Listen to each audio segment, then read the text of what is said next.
because we don't see it as wrong, but we see it as the periphery of life. If you stay there only, you will stay on the physical dimension forever, you will not explore anything else. So in the temple, always it's the periphery.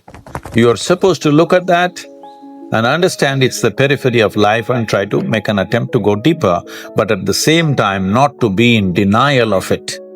Not to glorify it or not to be in denial of it is the most important thing. Semen is of an extraordinary level of potency. You are using it to spill it on the JNU bed sheets, okay? If that's how you're using it, well, that's your compulsion. We have a biology, we cannot put it under the carpet, it's there. Body has its needs, as there is physical hunger, so there is sexuality, but to what extent is your choice. So in the yogic culture, this is called as virya. It is one of the most potent things. Obviously, it has a potency if you know how to explore. Namaskaram, Sadhguru. I want to know that when a student steps into college, all of a sudden he or she gets access to a huge amount of pornographic material which so far was off limits for him or her. And in the process, he or she enjoys that, and as we said, he or she experiences heaven on earth. But and we even have nicknames for those people who overdo it. They masturbate. We overdo it sometimes. So how do we know how much of that is good or bad? And so, can we have the truth about masturbation? Looks like a popular question, eh?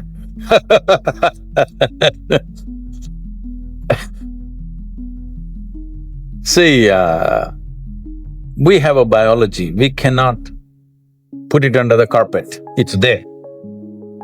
It's best we address it for what it is. But right now the problem in the world is because certain religious institutions in the world took this attitude that the very biology of the human being is wrong. Because of this, culture started hiding it under the carpet. Well, in this culture we never had it, but after the British came and left, we became more prudish than the British. But before that, if you look at our temples, all the outside temple art is all pornographic, if that's what you want to call it. But we don't call it pornographic, we are only talking about the various dimensions of human biology. Because we don't see it as wrong, but we see it as the periphery of life. If you stay there only, you will stay on the physical dimension forever, you will not explore anything else. So in the temple, always it's the periphery. You are supposed to look at that and understand it's the periphery of life and try to make an attempt to go deeper, but at the same time not to be in denial of it. Not to glorify it or not to be in denial of it is the most important thing. But in your college, watching these things on the whatever, your internet or whatever, people tell me that somebody told me, I don't know if these percentages are correct. When I was asking, what is the content? I was trying to understand the internet and its content. What is the real content on the internet? They're telling me, you should know, they're telling me 70% of the content on the internet is pornography. Is it so? Is it so? You must be the expert. Is somebody doing PhD on it? They told me 70%. I said 70% is unreasonable and sick levels of pornography. If it occupies a small percentage, it's okay. 70% of a technological platform which could do millions of things, unfortunately is pornographic. Just biology of life. It's very unfortunate because once you come as a human being, your biology is not the front end of your life. It is one part of your life. This cerebral capability came so that your intelligence becomes the front end of your life, and if you become conscious, your consciousness becomes the front end of your life. Biology is the front end of a bull. It's okay for him, that's all he knows. But biology should not be the front end of a human life, it is part of our life. We are not denying it. So, at a certain stage in your life, it's like this. A 95-year-old man went for a medical checkup with his doctor. The doctor did a thorough checkup and said, "Hey, old boy, you're doing great for 95, no problem with you." Then the old man asked, "Doctor, but what about my sex life?" Then the doctor looked at him and asked, "Thinking about it or talking about it?"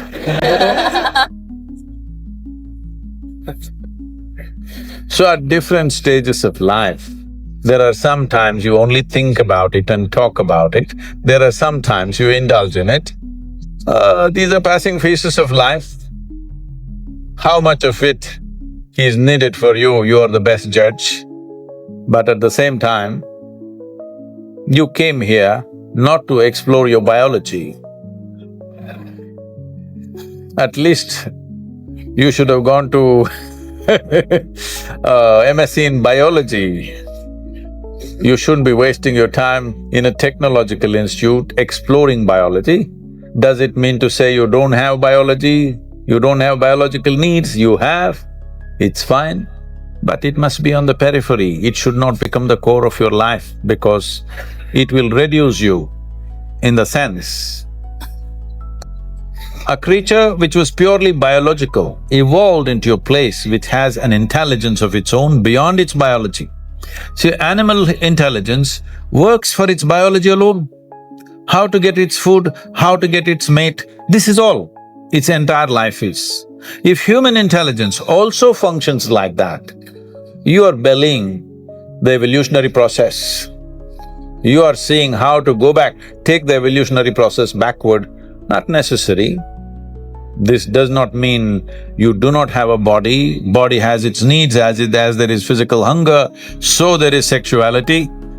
You have to address it in some way, but to what extent is your choice, but definitely it should not be the front end of your life because you're rolling back evolutionary scheme of putting your intelligence and consciousness in the front.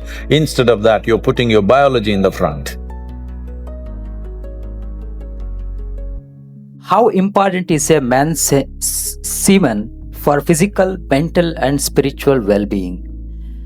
Can wasting our semen damage us spiritually? Well, you know, semen is the basis of your physical existence. Whether you're a man or a woman, you have come into existence because that is 50% of the ingredient. Yes? Well, we have skin, we have epithelial cells, we have hair, we have many other aspects of body, heart, liver, kidney, so many things. All these cells are of a certain potency in their own way. But semen is of an extraordinary level of potency, it can create a whole new life. Well, today you can take an epithelial cell and do a lot of things in a laboratory and maybe we can clone you, all right? So the potential is here also, but it is not in the same dynamics as it is in a cell, which you're referring to as semen. So in the yogic culture, this is called as virya. Virya also refers to what you call as vajra, which means stability, or diamond, which is the hardest thing. So in the human body, virya is considered to be like vajra. That means it is one of the most potent things if you know how to use it. Well, how to use it means you can use it to produce a child. That's one thing. Well, if this question is coming because you are using it to spill it on the JNU bed sheets, okay? If that's how you're using it, well, that's your compulsion, you're doing whatever you're doing. This is not something to be judged morally, that's not the point, it's a question of what is the level of compulsion that one has. But anything in this body, can it be transformed into a different level of function? Absolutely. Not just semen, just everything in this body can be transformed. See, suppose I gave you all soup-making ingredients, same soup-making ingredients to every one of you. Do you believe all of you will produce the same soup? No. You will produce 500 varieties of soups, those same ingredients. That's all that's happened with us right now. All of us are fundamentally same ingredients, but see how different each one of us are. Different soups. Well, if I give you soup-making ingredients, either you can make a great soup or a lousy soup.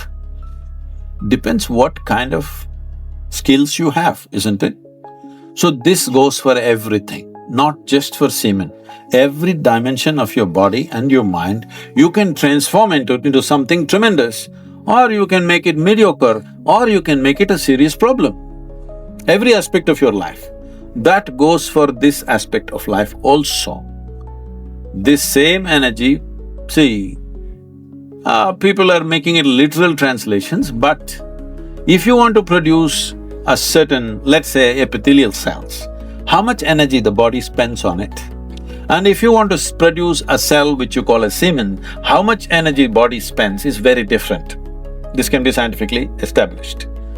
So, when you're investing so much energy in that, obviously it has a potency if you know how to explore. But are you competent to explore? Are you capable of exploring? Do you have the necessary sadhana and guidance to do that? That's a big question mark.